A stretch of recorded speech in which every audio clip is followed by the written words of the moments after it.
Hi everyone, I am Karan Masru. Welcome to this video. इस video में हम डिस्कस करने वाले कोड फोर्सेस अराउंड 835 डिवीजन 4 का problem E, that is binary इन्वर्जन्स। Also this 30th November 2022 Newton school is bringing India's premier coding contest where there are prizes worth 90,000 rupees. There are also scholarships worth 20,000 rupees along with internships and job opportunities. The registration is absolutely free, so make sure you register for this event as soon as possible by the link which is given there in the description. As always, let's start by understanding the question.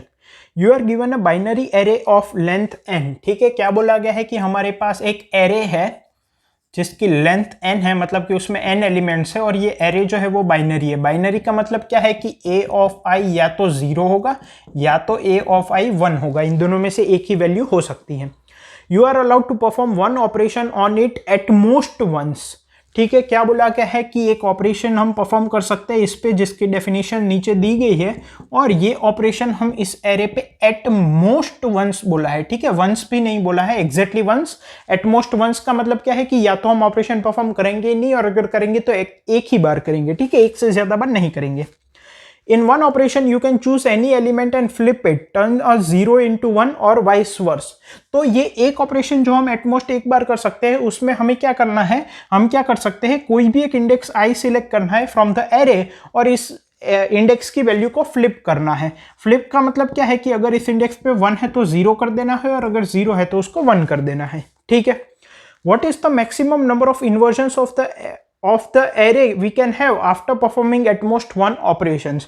तो पूछा गया है कि at most 1 operation perform करने के बाद इस array में हमें मैक्सिमम कितने इन्वर्जन्स मिल सकते हैं। इन्वर्जन का मतलब क्या होता है, एक इन्वर्जन का मतलब क्या होता है कि अगर दो इंडेक्सेस i और j है जहां पे i is less than j और a of i is greater than a of j, तो ये जो पेयर है i, j की, इसको हम एक इन्वर्जन बोलते हैं। मतलब कि all the pair of indices where the smaller index value is greater than larger index value, ऐसे सारे पेयर्स को हम इन्वर्जन बोलते हैं। तो हमें बताना है कि ऐसे मैक्सिमम कितने पेयर ऑफ इंडाइसेस बन सकते हैं।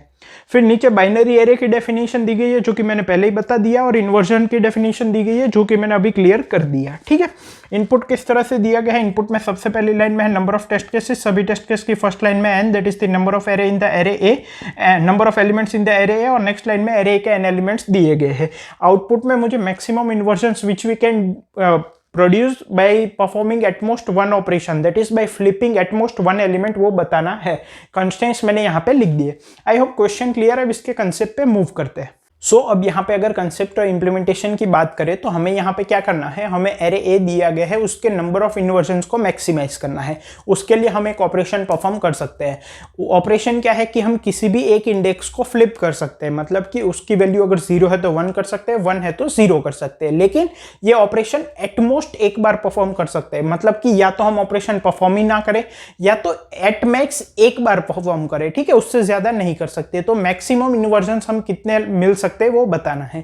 अब एक बात समझो, यहां पे पहले थोड़ा इन्वर्जन को समझे। तो एक इन्वर्जन कब काउंट होता है, जब it is a pair of indices i j where i is less than j, मतलब कि i इंडेक्स की वैल्यू लेस देन j है, बट इंडेक्स i पे जो वैल्यू है वो ग्रेटर देन j है। तो अगर मैं कोई एरे लूं, लेट्स सपोज 2 3 1 4, तो 3 and 1 form a inversion because इसका इंडेक्स इससे छोटा है लेकिन इसकी वैल्यू इससे बड़ी है। Similarly 2 and 1 form an inversion because इसका इंडेक्स छोटा है लेकिन इसकी वैल्यू इससे बड़ी है, ऐसे। ठीक है, तो अब यहां पे हमें तो बाइनरी एरे दिया गया है, तो smaller index but larger value, ऐसा कब होगा, जब a of i 1 होगा एंड a of j 0 होगा, ऐसा मैं कह सकता हूं।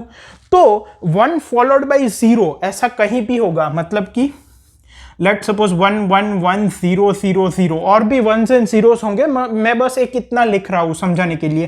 तो ये 1 और ये 0 इन्वर्जन फॉर्म करेंगे, ये 1 और ये 0 इन्वर्जन फॉर्म करेंगे, ये 1 और ये 0 इन्वर्जन फॉर्म करेंगे। सिमिलरली ये 1 और ये 0, ये 1 और ये 0, ये 1 एंड ये 0। सिमिलरली ये 1 भी इन तीनों 0 के साथ इन्वर्जन फॉर्म करेगा। ठीक है, तो इन जनरल मैं ये कह सकता हूं कि कोई 0 है, एक पर्टिकुलर इंडेक्स पे 0 है, तो वो कितना कंट्रीब्यूट कर रहा है नंबर ऑफ इन्वर्जन्स में, अगर ये काउंट करना है तो वो हम कैसे काउंट कर सकते हैं। यहां पे 0 है तो उसके आगे जितने भी 1 आए होंगे उतने इन्वर्जन्स में ये पार्टिसिपेट कर रहा होगा।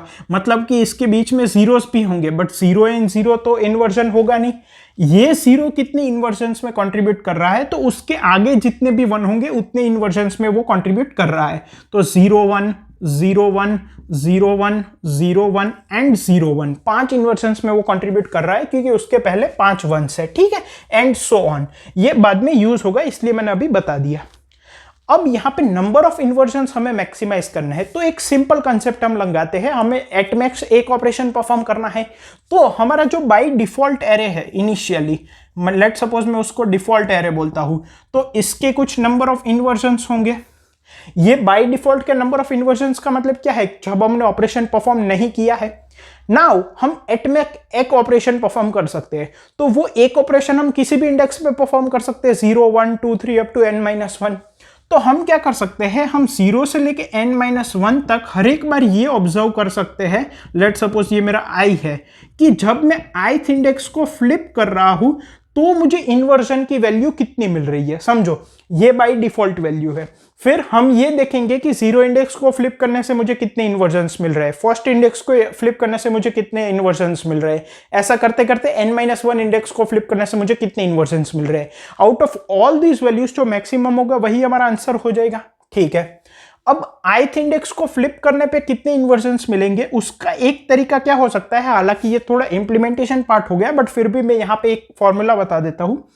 Late suppose number of inversions dash, नए इन्वर्जन्स को मैं बोलता हूं, is equals to old by default inversion जो कि डिफॉल्ट एरे में था वो, माइनस ये ith बिट को फ्लिप करने की वजह से बाय डिफॉल्ट जो इन्वर्जन्स कम हुए बाय डिफॉल्ट एरे में से वो। मतलब कि अगर ये मेरा 0 इंडेक्स है i जिसको मैं फ्लिप कर रहा हूं, तो इसकी वजह से कितने इन्वर्जन्स हुए होंगे, इसके आगे जितने भी 1 होंगे उतने। अब मैं इसको 1 कर दूंगा तो वो सारे इन्वर्जन्स तो चले जाएंगे, तो वो माइनस करना पड़ेगा। जो बाय डिफॉल्ट एरे में से चेंज करने पे जो नंबर ऑफ इन्वर्जन्स कम होंगे वो। अगर ये 0 की जगह 1 होता जिसको हम फ्लिप कर रहे हैं, तो 1 फॉलोड बाय जितने जीरोस होंगे उतने इन्वर्जन्स में ये वाला बिट कंट्रीब्यूट कर रहा होगा। 1 ये 1 2 3 और 4 इन्वर्जन पेयर बना रहा है, 1 followed by 0 number of zeros, और 0 के लिए क्या है कि उसके आगे कितने 1 है उतने इन्वर्जन्स में वो कंट्रीब्यूट करता है। तो 1 है तो उसके आगे कितने जीरो है वो सबट्रैक्ट करना पड़ेगा, और अगर 0 है तो उसके आगे 1s कितने हैं वो सबट्रैक्ट करना पड़ेगा।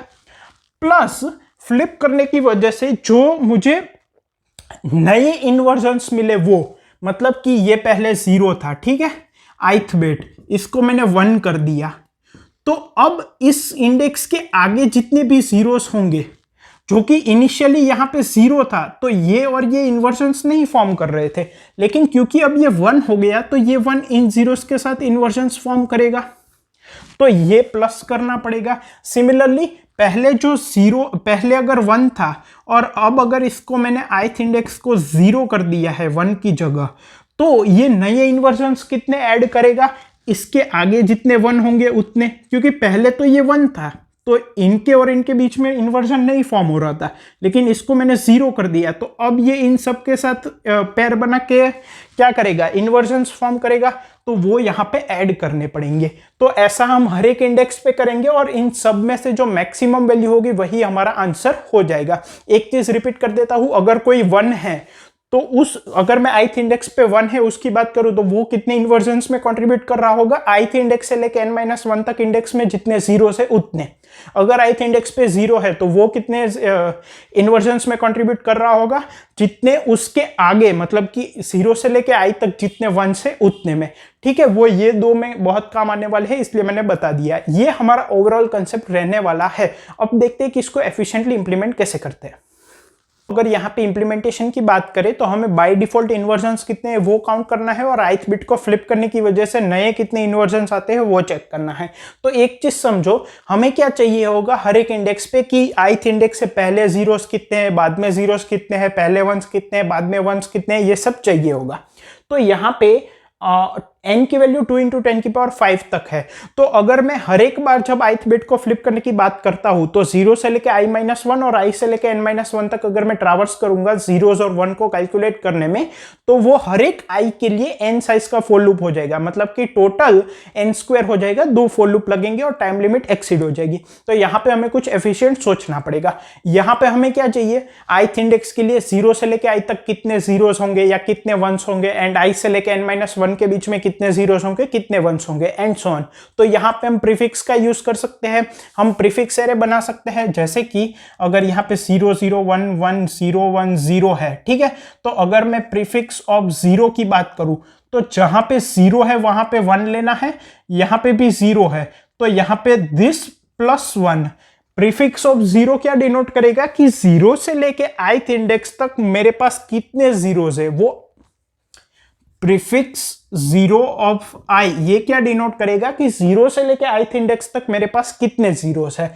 यहां पे 1 है, ठीक है, ये 2 हो गया, यहां पे 1 है तो यहां पे प्रीफिक्स ये 2 ही रहेगा, ये भी 2 ही रहेगा, ये भी 2 ही रहेगा। यहां पे 0 है तो ये 2 + 1 3 हो जाएगा, एंड यहां पे 1 है तो ये भी 3 ही रहेगा और यहां पे 4 हो जाएगा। ये क्या डिनोट कर रहा है कि 0 से लेके इस इंडेक्स तक कितने जीरोस है, ठीक है। सिमिलरली 1 के लिए तो पहले मैं प्रीफिक्स एरे दोनों के बना देता हूं। सो इफ मैं 2 एरे ले रहा हूं, एक प्रीफिक्स 0 ऑफ n और एक प्रीफिक्स 1 ऑफ n, ठीक है। प्रीफिक्स 1 ऑफ i क्या डिनोट करेगा कि 0 से लेके ith इंडेक्स तक कितने 1 है एरे में, ठीक है। So for if a of 0 equal to 0, अगर फर्स्ट इंडेक्स जो है वो 0 है, then prefix 0 of 0 equals to 1, 0 index पे प्रीफिक्स 0 की value 1 and prefix 1 of 0 equal to 0, 0 index पे प्रीफिक्स 1 की value 0, else prefix 0 of 0 equal to 0, prefix 1 of 0 equals to 1, ठीक है।